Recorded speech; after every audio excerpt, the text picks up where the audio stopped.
श्री कृष्ण भगवान की जय हो। बोले श्री राधे राधे। हम भगवान से प्रार्थना करते हैं कि भगवान सभी भक्तों के घरों में सुख शांति रखे, और सभी भक्तों से प्रार्थना है अपने इस चैनल को सब्सक्राइब करें, शेयर करें और लाइक भी करें। जिन्होंने इस चैनल को सब्सक्राइब किया है उनका बहुत बहुत धन्यवाद है।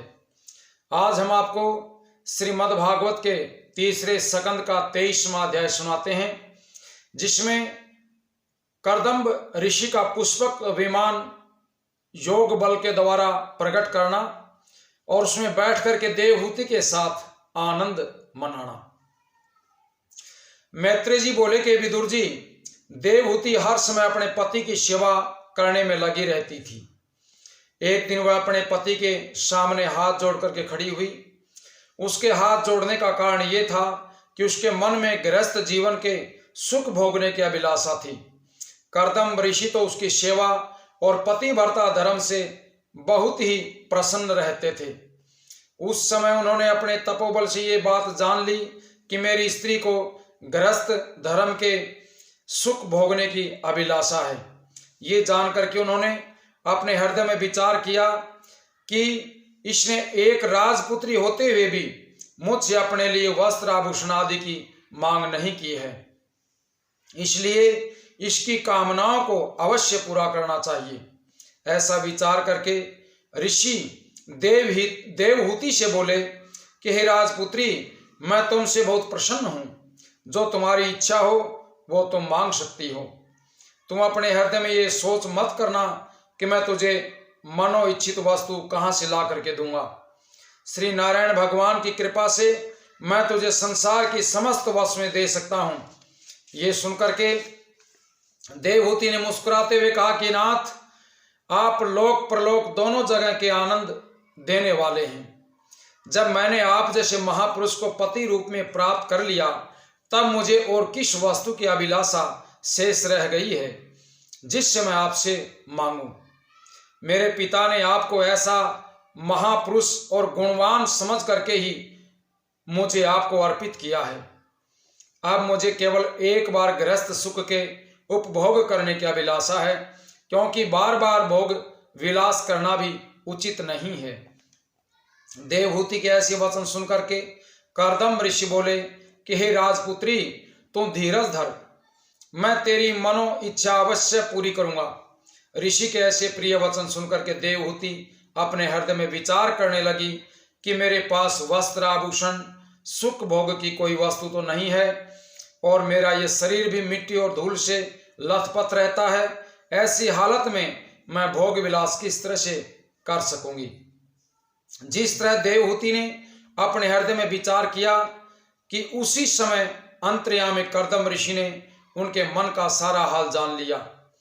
तब उन्होंने अपने योग बल से उसी समय वहां पर एक ऐसा मनोहर रतन जड़ित विमान प्रकट कर दिया, जो स्वर्ण से निर्मित और आकार प्रकार में बहुत बड़ा था। उसमें चारों ओर मोतियों की झालरें लटक रही थी और रेशमी मखमली बिछोने बिछे हुए थे। उस विमान में इंद्रपुरी के मकानों से भी अधिक सुंदर अनेकों मकान बने हुए थे। देवहूति ने जब उस विमान को देखा, तब अपने हृदय में विचार किया कि मेरा धूल से भरा हुआ शरीर इस विमान पर बैठने योग्य नहीं है। तब देवहूति के मन की बात को समझ करके ऋषि ने अपने योग बल के द्वारा निर्मल और स्वच्छ जल से परिपूर्ण एक नारायण कुंड को वहां पर उत्पन्न कर दिया। उस कुंड में सुहावने कमल खिल रहे थे और उन कमलों पर भंवरे गुंजार कर रहे थे। उस कुंड को उत्पन्न करने के बाद कर्दम्ब ऋषि ने देवहूति से कहा कि हे राजपुत्री, तू उस कुंड में स्नान कर ले। पति की आज्ञा को पाकर के देवहूति ने जब उस कुंड में स्नान किया तो उसका स्वरूप देव कन्या के समान दिव्य हो गया और उसकी आयु 16 वर्ष की कन्या के समान हो गई।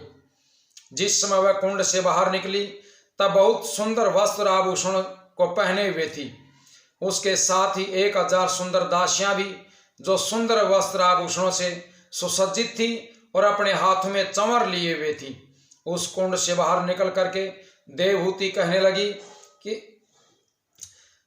कर्दम ऋषि ने देवहूति से कहा कि राजपुत्री, हम सब तुम्हारी दासी हैं। उस समय देवहूति ऐसी प्रतीत हो रही थी कि उसे देख करके कामदेव की स्त्री रति भी लज्जित हो जाती। तब कर्दम ऋषि ने अपने चंद्रमुखी पत्नी की ओर देखा।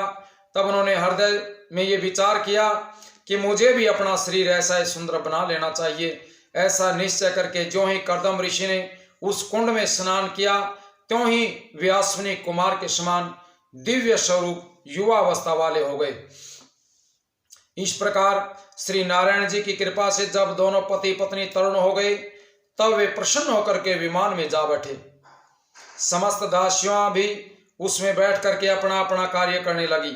सुख और विलास की जो सामग्रियां वैकुंठ लोक और इंद्र लोक में रहती हैं, वे सब भगवान की कृपा से उस विमान में विद्यमान थी।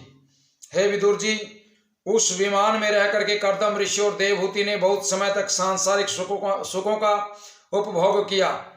उनका जब जी चाहता था तभी वह विमान वायु में उड़ता हुआ क्षण भर में इंद्रलोक, वरुणलोक, कुबेरलोक, गंधर्वलोक आदि संपूर्ण लोकों में और मंद्राचल आदि पर्वतों पर पहुंच जाता था।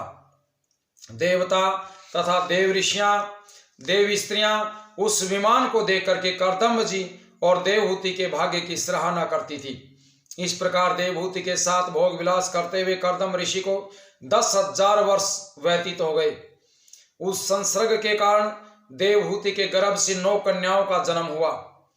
उस समय कर्दम जी ने यह विचार किया कि अब मुझे सांसारिक सुखों को त्याग करके फिर से श्री नारायण का भजन और तप करना चाहिए। ऐसा विचार करके उन्होंने देवहूति से कहा कि राजपुत्री, अब मेरा मन गृहस्थी में नहीं लगता है। आप यदि कहो तो मैं श्री नारायण का भजन करने के लिए चला जाऊं। ऋषि के ऐसे वचन सुनकर के देवहूति ने हाथ जोड़ करके उत्तर दिया कि स्वामी, हरि भजन करना बहुत ही श्रेष्ठ होता है।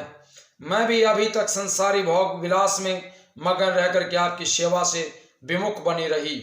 मुझे उचित तो यही था कि मैं आपके चरणों का ध्यान धर करके मुक्ति प्राप्त करती, परंतु वैसा करके इन 9 कन्याओं को जन्म दे बैठी हूं। हे नाथ, अब मुझे इनके विवाह की चिंता लग रही है। यदि इनका विवाह हो जाए तो मैं भी आपकी सेवा करने के लिए साथ चलूंगी।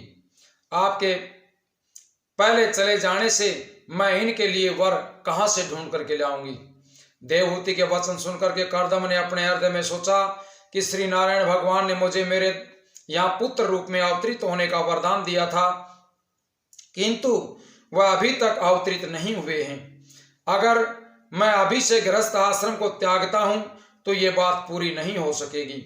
इसलिए मुझे यही उचित है कि मैं अभी से पूर्ण सन्यासी नहीं बनूं। इस प्रकार मन में दृढ़ विचार करके कर्दम ऋषि ने अपनी स्त्री से कहा कि राजपुत्री, तुम किसी बात की चिंता मत करो। तुम्हारे गर्भ से श्री नारायण भगवान का अवतार होगा। उसके बाद परम ब्रह्म परमेश्वर की महान कृपा से देवहूति उसी समय गर्भवती हो गई। बोले श्री विष्णु भगवान की जय हो।